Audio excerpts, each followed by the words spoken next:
L'invité de la rédaction au micro d'Eva Soto, Denis Charbit, professeur de sciences politiques à l'Open University d'Israël. Denis Charbit, bonjour.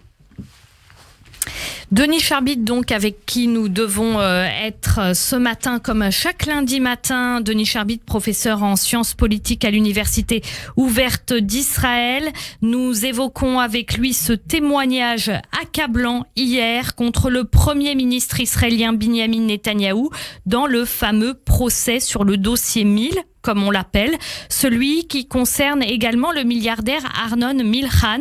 Cigares, champagne et autres présents luxueux. Milchan a expliqué hier devant le tribunal comment il a commencé à offrir des cadeaux au couple Netanyahou et aussi comment les exigences du Premier ministre israélien et de sa femme ont augmenté au fur et à mesure. Bonjour Denis Charbit. Bonjour Eva. Merci d'être avec nous. Que dire ? Oui, merci d'être avec nous ce matin sur Radio J. Alors, tout d'abord, Denis, ça va être difficile pour Binyamin Netanyahou de s'en sortir après un tel témoignage. Alors, les choses sont pas encore réglées. C'est vrai que hier, c'est un témoignage sans doute un des plus importants concernant ce dossier effectivement appelé numéro 1000, puisqu'il concerne les cadeaux offerts par Arnon Milchan, qui est un producteur de cinéma aux États-Unis notamment, qui s'est beaucoup illustré et qui a été d'ailleurs, il le dit, l'ami de tous les premiers ministres d'Israël, à qui il a fait effectivement de temps en temps des cadeaux, mais dit-il, en témoigne-t-il, à Londres, puisqu'il a préféré ne pas venir en Israël, et la Cour a tenu à ce que son témoignage soit donc déposé donc en Grande-Bretagne, près de Londres où il se trouve, à Brighton si je ne me trompe, et effectivement, il a dévoilé ce qu'il a fait, bien sûr, enquête, mais d'une part, protéger Netanyahou, se protéger lui-même. N'oubliez pas que le problème, c'est pas les cadeaux. Le problème, du point de vue judiciaire, même si c'est excessif, même si effectivement à la fin,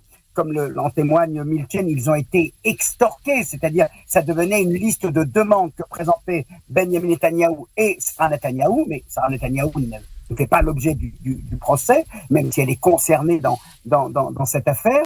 Le problème, donc, il faut bien le rappeler aux auditeurs, c'est la corruption, c'est-à-dire dans quelle mesure peut-on établir un lien de cause à effet entre des cadeaux qu'ils aient été donnés ou qu'ils aient été extorqués.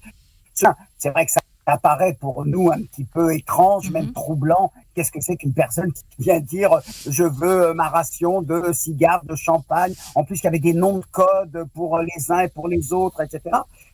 Il faut bien comprendre donc que le litige, c'est est-ce qu'en échange de ces cadeaux offerts régulièrement ou extorqués par Benjamin et Sarah Netanyahou, est-ce que Netanyahou a consenti, a concédé et comment lui aurait fait Arnon Milchan, par exemple, un permanent, etc.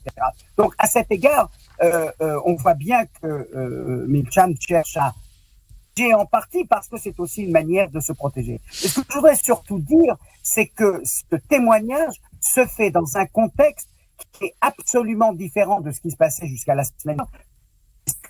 Il y a quelques jours, les juges du procès Netanyahou, les trois juges, les juges du district, comme on dit, le tribunal du district, ont réuni les avocats de la défense et de la partie civile pour dire ou laisser entendre que le dossier 4000, qui est un autre dossier, celui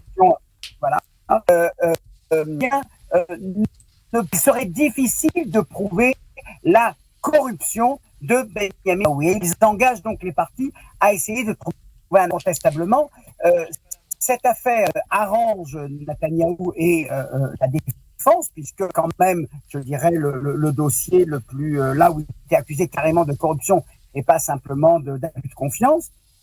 Mais je voudrais, pour pas rentrer dans les arcades du procès, montrer quelque chose d'essentiel qui est lié à un autre sujet sur lequel on a beaucoup épilogué ces derniers temps, c'est la fameuse réforme de la justice. Parce que, imaginez une seconde, je vais faire un scénario, on peut imaginer que cette fameuse réforme qui est en train d'être votée tronçon par tronçon, imaginez qu'elle ait été votée il y a 5 ans ou 10 ans, ok ?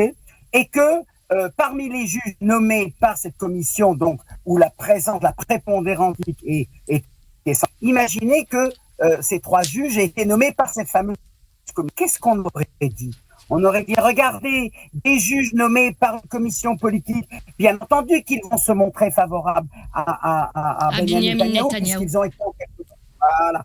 Et donc, je dirais que si Netanyahou est très satisfait de ce tournant, en tout cas de cette bombe, comme ça a été exposé dans les médias, et par ses supporters notamment, et c'est tout à fait de bonne guerre, j'aimerais montrer à quel point l'indépendance de la justice est encore plus critique, parce que loin de, comment dirais-je, de susciter le dédain du côté de ceux qui pensent que Netanyahou devrait aller au bout de son procès, des juges indépendants, c'est cette conclusion, nous sommes tenus de croire en leur bonne foi.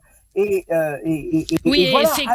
Effectivement, si c'était lui ou son parti ou qui avait nommé les juges, effectivement, on aurait un problème par rapport à la probité de leur jugement, du verdict, etc.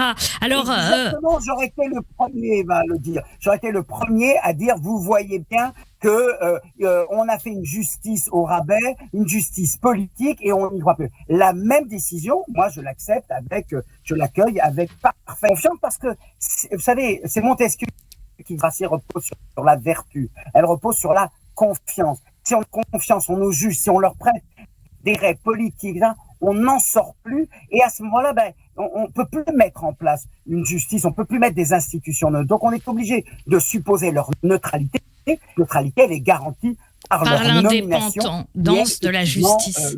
Donc je dirais que, pour terminer, vous voyez, un événement qui bien sûr satisfait aujourd'hui les partisans de Netanyahou, et c'est bien normal, mais qui permet à ceux qui s'opposent à la réforme de dire, vous voyez comme il est capable de conserver l'indépendance de la justice, car si on met une justice politique, on ne croira plus à la probité, comme vous disiez, Eva, justement, d'aucune décision déclarée par l'autorité judiciaire. Alors, très rapidement, une décision prise sur les recommandations de la police israélienne et du Shin Bet, c'est la suspension des travaux d'aménagement des éoliennes sur le plateau du Golan. Benjamin Netanyahou a pris cette décision, mais le ministre de la Sécurité intérieure, Itamar Ben-Gvir, lui, n'est pas d'accord.